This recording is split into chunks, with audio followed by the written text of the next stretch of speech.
Di daerah yang menjadi jalur penerbangan pesawat, kita sering melihat pemandangan seperti ini.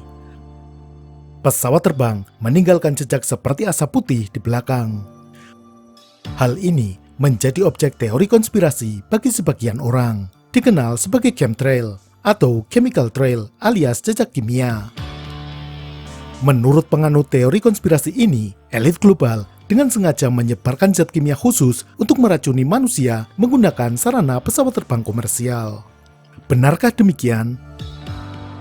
Istilah chemtrail tidak sepenuhnya salah, karena sejatinya zat apapun termasuk uap air, karbon dioksida dan gas lainnya jelas termasuk zat kimia. Lalu, apakah berbahaya? Dalam level tertentu, tentu ada unsur bahayanya. Gas buang mesin jet pesawat sama berbahayanya dengan gas buang kendaraan bermotor di darat maupun gas buang dari mesin-mesin lainnya. Yang menjadi teori konspirasi adalah jejak asap tersebut merupakan zat kimia khusus yang sengaja disebarkan untuk meracuni umat manusia. Tujuannya bermacam-macam, misalnya menyebabkan penyakit, membuat mandul, depopulasi, membuat laki-laki menjadi gay, dan lain sebagainya. Tergantung imajinasi dari pembuat teori konspirasi itu. Tetapi, mari kita berandai-andai. Katakanlah benar, jejak asap tersebut merupakan zat kimia berbahaya yang sengaja disebarkan oleh orang-orang tertentu. Untuk melakukannya, ternyata tidak sesederhana yang dibayangkan. Tetapi sebelumnya, mari kita bahas apa sebenarnya jejak asap putih tersebut secara sains. Jejak asap putih tersebut secara resmi disebut sebagai contrail, akronim dari condensation trail. Bahasa Indonesianya adalah jejak kondensasi. Apa itu kondensasi? Kondensasi adalah pengembunan, perubahan wujud dari gas menjadi cair. Gas buang mesin jet pesawat merupakan campuran dari karbon dioksida, uap air, dan partikel lainnya. Pada ketinggian jelajah pesawat, suhu atmosfer sangat rendah. Di ketinggian 40.000 kaki atau 12 km, suhu udara sekitar minus 50 derajat Celcius.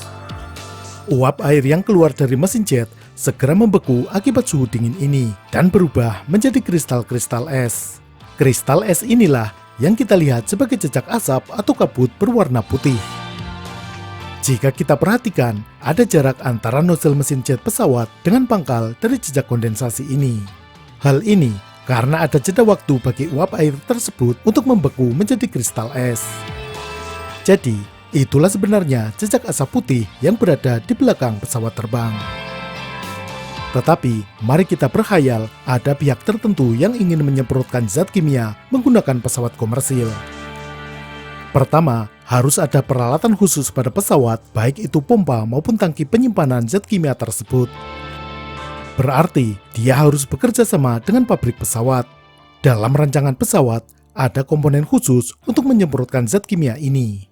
Artinya, pekerja pabrik pesawat tahu tentang rencana jahat ini. Opsi kedua, memodifikasi pesawat yang sudah ada dengan menambahi alat penyemprot itu. Ini juga melibatkan banyak teknisi. Selain itu, pesawat terbang komersil bukan kendaraan seperti mobil pribadi yang bisa kita utak-atik sesuka hati. Pesawat terbang komersil diawasi secara ketat. Ada inspeksi rutin dari otoritas keselamatan penerbangan. Jadi, kalau mau memasang alat tambahan, juga harus melibatkan atau setidaknya sepengetahuan mereka. Selanjutnya, bagaimana produksi dan distribusi zat kimia tersebut? Berarti harus ada pabrik yang memproduksi zat kimia itu. Lalu ada mobil tangki yang secara rutin menyuplai zat kimia ke pesawat sebelum terbang. Ada petugas yang melakukan proses pengisian. Yang terakhir, pilot yang mengoperasikan. Ini artinya pilot tersebut punya tugas tambahan mengaktifkan mesin penyemprot saat pesawat terbang di ketinggian. Intinya, ada banyak sekali orang yang harus dilibatkan dalam konspirasi ini. Dan orang-orang yang dilibatkan tersebut tinggal bersama masyarakat. Mereka juga punya keluarga, saudara, dan orang tua yang bertempat tinggal di berbagai tempat.